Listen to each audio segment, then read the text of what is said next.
أنا مرض أنا الداء ومني تأتي أوجاع.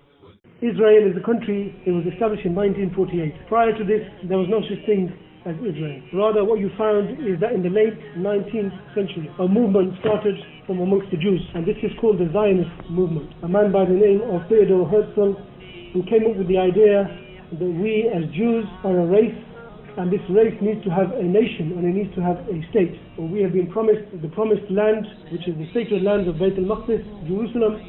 Therefore, we should have ownership of this, and we should make this our homeland. From the late 19th century, this thinking came about to say that we need to establish a homeland for the Jews. And then, citing biblical beliefs that God had promised Palestine to the Jews, you see they began to then target this area of Palestine in order to then try to establish their homeland, to establish settlements. People began to migrate there, to live there in order to have some kind of a physical presence. And it isn't until, and we're skimming over the facts, it isn't until after World War I, when the Uthmani Khilafah at that time sided with Germany against Europe. After the defeat of Germany, you see what the Europeans, primarily the British and the French, they did was they made an agreement, and this agreement was a secret agreement called the Sykes-Picot Agreement, in where they carved up the lands of the Muslims and they shared it between themselves, giving authority, certain areas of authority to the French and certain areas of authority to the British. Palestine was under the mandate of the British, and it's at that moment in time where a man by the name of Arthur James Balfour, who was the British Foreign Secretary, who made the statement, and he sent a letter to the President of the Zionist Federation saying that we will work with you and support you in establishing a homeland for the Jewish people. So they had set this in stone, and we're talking 1917 when this occurred. And this set the ball rolling in order for a Jewish state to then be established in Palestine. We find from that moment onwards, you see the Jews, they began to migrate into Palestine from Europe, Hungary and Poland and Germany and all of these different countries, to go and establish themselves and have a presence in Palestine. The Jewish population in the space of 10 years, 1929 to 1939, from 9% became 27% of the total population. They displaced tens of thousands of Muslims, Palestinian people. 250,000 Jews arrived during that 10-year period. So 250,000 Jews enter into Palestine at that moment in time. And what do? They start to establish groups and gangs, stern gangs, Irgun, terrorist organizations, to attack Muslims, to attack the homes of the Muslims, bomb and attack their influential institutions. You see, they began to destroy villages, mass expulsion of Palestinians in order to build their Jewish state. And it was at that point when a man by the name of Izzuddin al-Qassam, he formed a group to then resist against and fight against this occupation and this attack by these Yahudi groups that established themselves in Palestine, that were designated as terrorist organizations even by the West. Later on, the leaders of these groups then became prime ministers and presidents and ministers of the state of Israel. But at that time, they were considered to be terrorist organizations.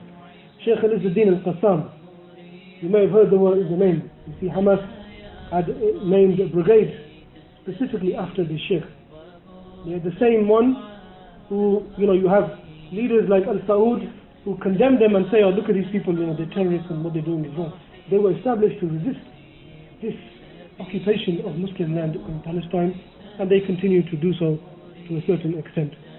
It wasn't then until 1948, 78% of Palestine was occupied. Israel was established, having occupied Palestine, and this led to a war and a conflict which continues until this very day. In 1967 is the famous Six-Day War, where Egypt, Jordan, Syria, they tried to attack Israel. They fought for 6 days. As a result of this war, Israel took Sinai Peninsula of Egypt, it took the West Bank and Jerusalem, East Jerusalem from the Jordanians, and it took the Golan Heights from Syria. It occupied even more land. And it was at this point where Israel took over East Jerusalem. East Jerusalem is where Masjid Al Aqsa and Bayt al-Maqdis.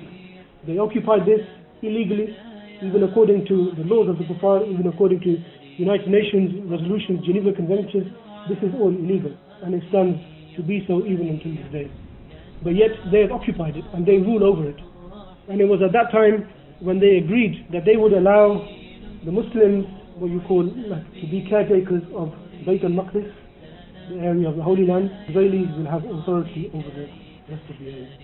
So Bayt al-Maqdis, that precinct, inside it, the security, the governorship is in the hands of the Muslims, but outside there's all Israeli police and Israeli army and soldiers who control it. They believe that this land belongs to them, and they believe that if we are going to have a homeland, then Jerusalem has to be the base of this homeland. And this is why we find that from that time, 1967, when they took Jerusalem, until today, they have been working and are still working to make this their homeland, their capital, their base, so that they have complete authority over it. And as a result, from that time onwards, they have been building settlements, they have been building houses, and they have been suppressing and oppressing the Muslims of Palestine, making life so difficult for them, so that they pack their bags and they go, they leave, in order for them to have complete control and autonomy of this area. Bearing in mind, up until this point, none of the Muslim countries recognize Israel as a valid, legitimate state. And as true Muslims, even until today, we don't recognize them as a valid state. But it was 1979, Anwar Sadat, the leader of Egypt at that time, who signed an agreement, Camp David Accord, with those Yehudis to say that yes, we will recognize you legally as a state. And it was 2 years later that he was assassinated because of his deal and this treaty that he signed with the Yehud. Further down the line, you see the Yehud, they tried to suppress the Muslims even more. They enter into Lebanon, Sabra and Shatila, massacred Muslims. Why? Because there were factions of groups of Palestinians who were trying to resist and fight against the occupation. In 93, the Oslo Accord is signed, where PLO, this organization that arose to try to fight and liberate Palestine, decides that they're going to sit and negotiate with Israel to have what is called a two-state solution. To have a situation where we say, we have our Palestinian state and you have your Israeli state, and we both live in harmony next to each other, accepting this. And we find that until today, Israel, they continue to suppress the Muslims, making their life so difficult. You see, there's 600 to 750,000 Yehudi who live in what are called illegal settlements. What they do is they take the land by force of the Muslims in Palestine, establish buildings on this land and claim it to be theirs. Bring in people from all over the world, not only from this region but from all over the world, giving them subsidies, giving them money, giving them incentives to say, come and live here, we will offer you all of these things, in order to try to get as many of these Yahud into this land, into this occupied area as much as they can. You see, they control the water, they control the resources, they control the industry. They've made life so difficult for Muslims in Palestine that they can't travel from one area to another without checkpoints, without going through checkpoints, without waiting for hours on end, without having to go through so much security. Yeah, and this is just skimming the surface of what is actually going on. This regime is the most racist, the most apartheid, the most discriminatory regime and set of people that exists and has existed in this dunya and exists at this moment in time. The suffering that the Muslims have to go through is unimaginable. But as a Muslim, it makes your blood boil knowing that what's going on. But what is the significance of this place and this area, and what is its relation to us? What is its link to us? The significance of Bayt al-Maqdis, of Quds, of Jerusalem. It has a lot of significance for us as Muslims. It used to be the Qibla of the Muslims. For the first 13 years in Mecca, the Prophet ﷺ and the Sahaba, they prayed towards the direction of Jerusalem. And Hadith in Bukhari, 16 to 17 or 17 months, even when they made Hijrah to Medina, they prayed in the direction of Bayt al-Maqdis. And it wasn't until Allah subhanahu wa ta'ala revealed the ayat in the Quran that then the direction was changed to Masjid al-Haram in Mecca. When the Isra and Mi'raj took place, the Nabi sallallahu alayhi wa sallam, Allah subhanahu wa ta'ala took him on the night journey when he sat on Buraq. And Allah subhanahu wa ta'ala took him in one night all the way to Bayt al-Maqdis, to Jerusalem. The Nabi sallallahu alayhi wa sallam, when he made the journey of Isra, he sallallahu alayhi wa sallam led the rest of the Anbiya in Salat. So this is blessed land. This isn't just any old place that we're talking about. You know, it has huge significance to us as Muslims in our deen. The ayah that we always hear recited, it's recommended to recite this in Salat al-Maghrib. Nabi sallallahu alayhi wa sallam used to do it. وَالتِّينِ وَالزَّيْتُونِ. And not only does it mean the teen, the fig and the olive, zaytun, وَطُورِ سِينِينَ, and the Mount of Sinin, وَهَذَا الْبَلَدِ الْأَمِينَ. The significance of this is the fig is talking about Sham, and the zaytun, the olive, is speaking about Jerusalem and Quds. وَطُورِ سِينِينَ is Mount Sinai, where Musa alayhi salam spoke to Allah subhanahu wa ta'ala, وَهَذَا الْبَلَدِ الْأَمِينَ, and the land which is security, safe, Makkah. So Allah subhanahu wa ta'ala mentions it in Quran. Al-Quds, Jerusalem, Masjid Al Aqsa is directly and indirectly mentioned up to 70 times in the Quran. So again, this isn't something that is, just ordinary like any other thing. Not only that, but the only masjid mentioned by name in the Quran, other than the Kaaba, is Masjid Al Aqsa. Subhanallah, asra bi abdihi layla min al-Masjid al-Haram ila al-Masjid Al Aqsa. Barak la hawla. So Allah subhanahu wa ta'ala mentions the name Masjid Al Aqsa in the Quran specifically. Also, one of the areas where the Dajjal will not be able to enter, aside from Medina and Mecca, is also Jerusalem, Al-Quds, mentioned in the Hadith. Masjid Al Aqsa was the second house of Allah subhanahu wa ta'ala built on earth. The Hadith of Abu Dharr, mentioned after Prophet ﷺ, which was the first house of Allah, Bayt Allah, that was built. He said the Kaaba, and he said which one next after this? And he said Masjid Al Aqsa. So the second Bayt Allah on earth was Masjid Al Aqsa in Jerusalem and Quds. Not only is it a place where many of the Anbiya are buried, but it's also a place where many of the Sahaba are also buried. What actually is Masjid Al Aqsa? And a lot of people, they think, because you see the pictures of the golden domed masjid, they think that this is Masjid Al Aqsa. This actually isn't Masjid Al Aqsa. Masjid Al Aqsa is a whole compound. It's a whole area. It isn't just this masjid. You see, Bayt al-Maqdis is a whole, is an area, is a region.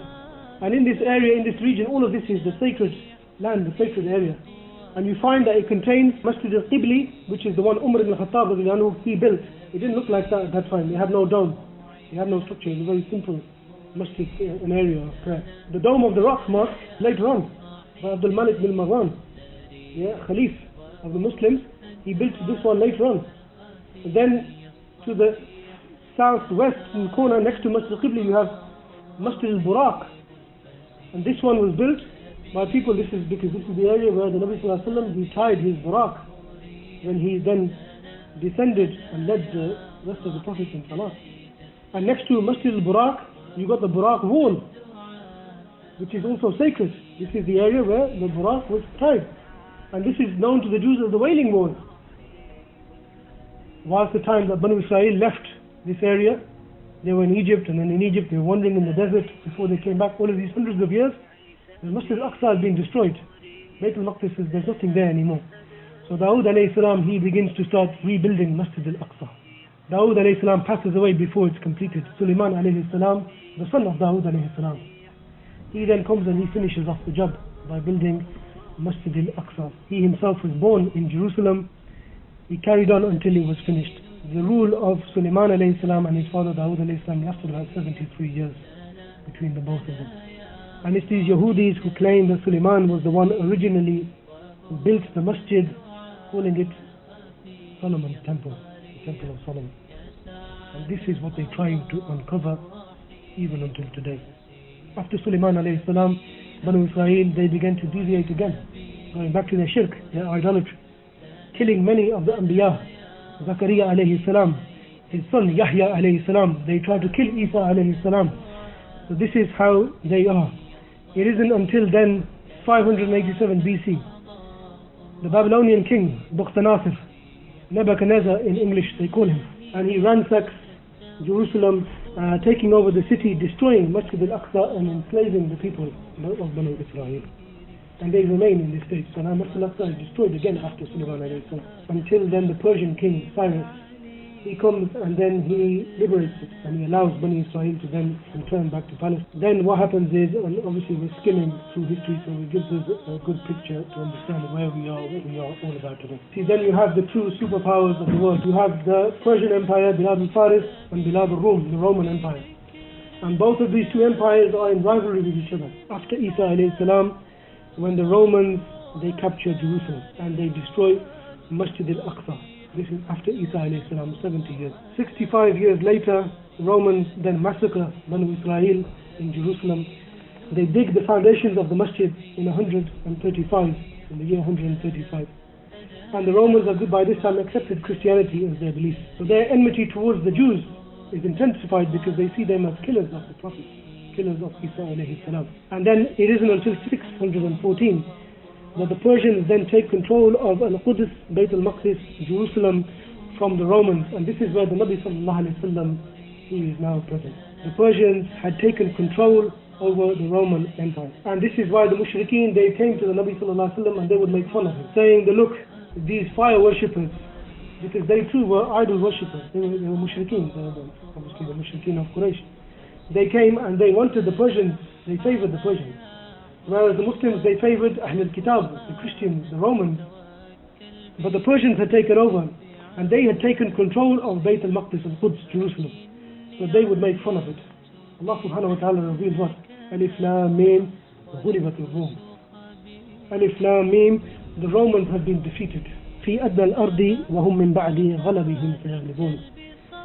In the nearer land, in the land of Asham, and they after their defeat, they will be victorious.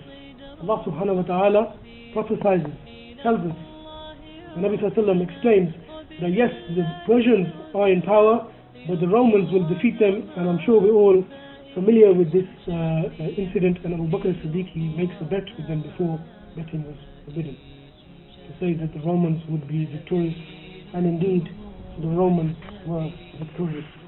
Within 10 years, within this period of 10 years, the Romans became victorious in the way that Allah subhanahu wa ta'ala had told us.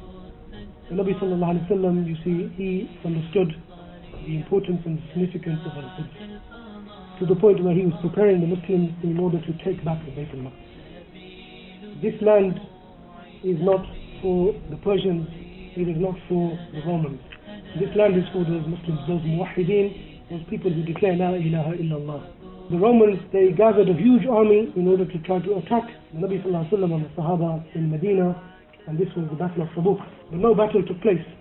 At that time, they failed to show, but the Nabi sallallahu alayhi wa sallam didn't want to leave here just that. He had his eyes on Al-Quds, on his sacred land, which belongs to the Muslims. So he prepares an army, even to the point of his deathbed, the army of Usama, to go and to fight against the Byzantines, the Romans, in order to go and liberate Al-Quds. Abu Bakr as-Siddiq, radiallahu ta'ala anhu, he would say that it is more beloved to me, and this is after the death of the Prophet sallallahu alaihi wasallam, when he said don't delay the army of Usama, because the army of Usama was ready to go and to fight against the Romans to take back Bilad al-Sham. It is more beloved to me to take a small village in Bilad al-Sham than to take a big city in Iraq, due to it being a beloved and blessed land. Allah subhanahu wa ta'ala to the Nabi sallallahu alaihi wasallam. It isn't until the time of Umar ibn Khattab radiallahu anhu where he sends armies to go and to fight against these people, 12,000 led by Abu Ubaidah ibn Jarrah, who then take over and they conquer the parts of Bilad al-Sham, Damascus and Homs, and then they surround Al-Quds, and they want to enter into it without any fighting. The patriarch of the Christians of Jerusalem, Sophronius, he says you can enter without any fighting, without any bloodshed, but we only give it to the ruler of the Muslims, Umar ibn Khattab radiallahu ta'ala anhu. And Umar, he enters, where he takes his servant, he takes very few belongings, and they ride on this one beast, and they take it in turns. And as they're entering into Jerusalem, Al-Quds, it just so happens that he is walking and his servant is riding on the animal. So when the people of Al-Quds, they see him from a distance, they see him coming, they see that this is exactly what has been foretold in their scriptures, that a man would come of a certain build, of a certain appearance. He would be wearing clothes with patches on his clothes. Umar ibn Khattab, he wouldn't replace his clothes, he would just patch them up. He would have patches on his clothes. He would be barefooted.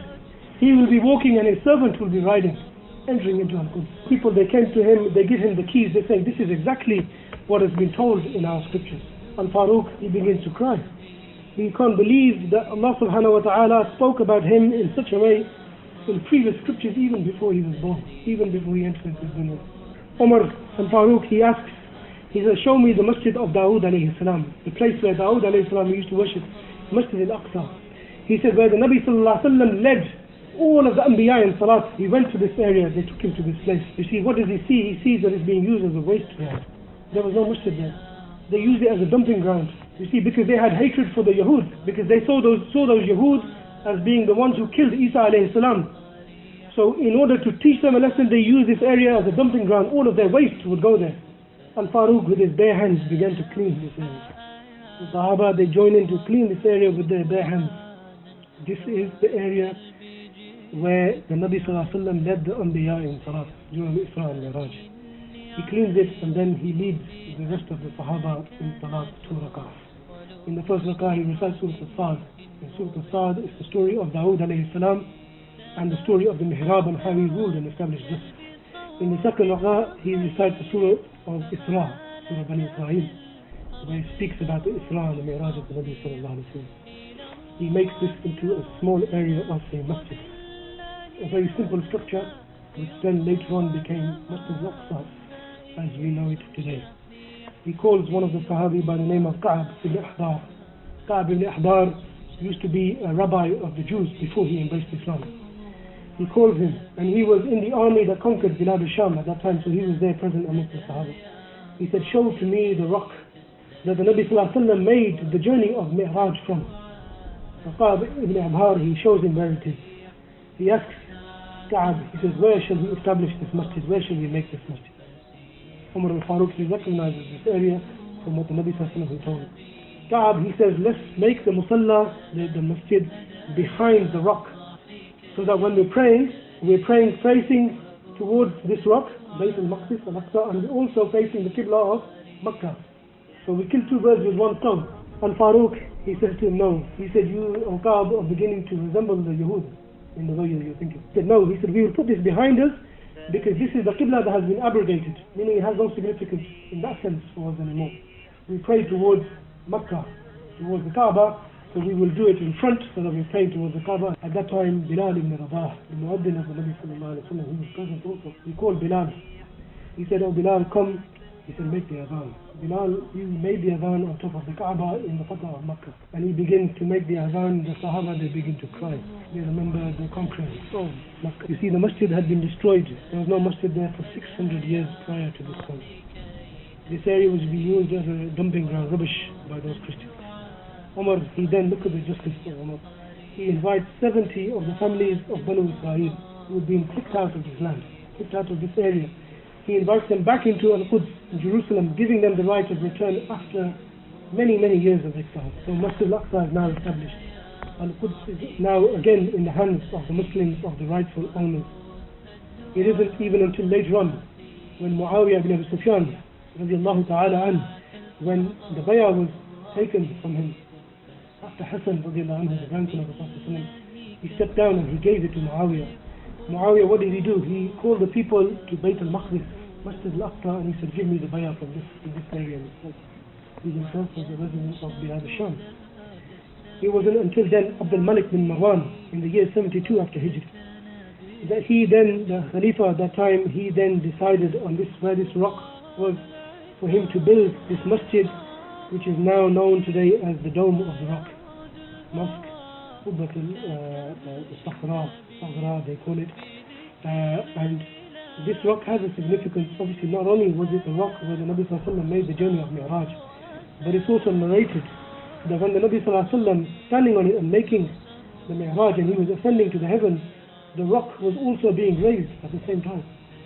And it was Jibreel alayhi salam who asked the Prophet sallallahu alaihi wasallam to order the rock from rising.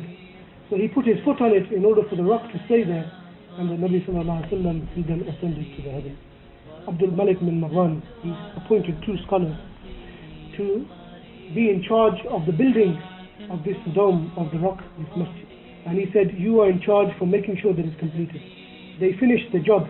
Abdul Malik bin Marwan, he said, whatever resources and money you need to do it, I'll give it to you. They had 100,000 dinars left They sent it back to Abdul Malik bin Marwan saying, this is what we have left from that money that you gave us. Everything is completed, there's nothing, no room for anything else. Abdul Malik, he said, take this money back to them and offer it to them for the work that they did and for overseeing this whole project. They refused. They said, it is more befitting for us to take the jewelry of our wives and to spend this and use this on this masjid than for us to take money from the masjid. SubhanAllah, this is the extent to which they went. And it's narrated, and it's also said, Ibn Taymiyyah, he talks about this, rahimahullah, he said, this was likely to be the first masjid that was built with a dome on top of it. Yeah, this qubba of the masjid, this dome, never used to exist at the time of the Prophet ﷺ or the Sahaba. Ibn Taymiyyah, he says, never the Khulafa Rashidin, never at the time after them, at the time of Muawiyah and Yazid, any of their times, all the way until Abdul Malik bin Marwan, he built this dome on the dome of the rock. Prior to that, there was nothing. He said the dome was wooden with either a brass or a lead ceramic cover. And 1,000 years later, it wasn't the Khalif of the Uthmani Khilafah, Suleiman, they call him Suleiman the Magnificent. He was the one who then gave it this gold layer and put the Ottoman tiles on there, the bluish ones that you can see. And after this, Umar ibn Abdul Aziz, when he took leadership and he took the bayah from the people, he told all of the governors of the different provinces to go to Masjid Al Aqsa, pray 2 rak'ah, and then give your bayah that you will obey me and be just amongst yourselves. Later on, 1099, on the 5th century, the Christians, they come, the Crusaders, they then occupy this land. They occupy this land and they find that the Muslims have gone to the masjid in order to seek sanctuary.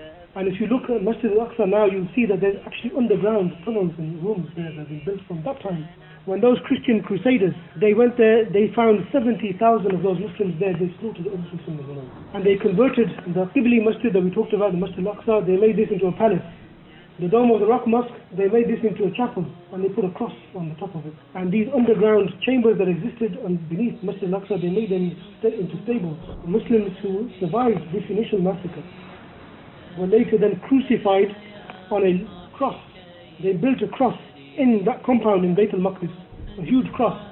And anybody who survived, that massacre of the Crusades, they crucified them on this cross.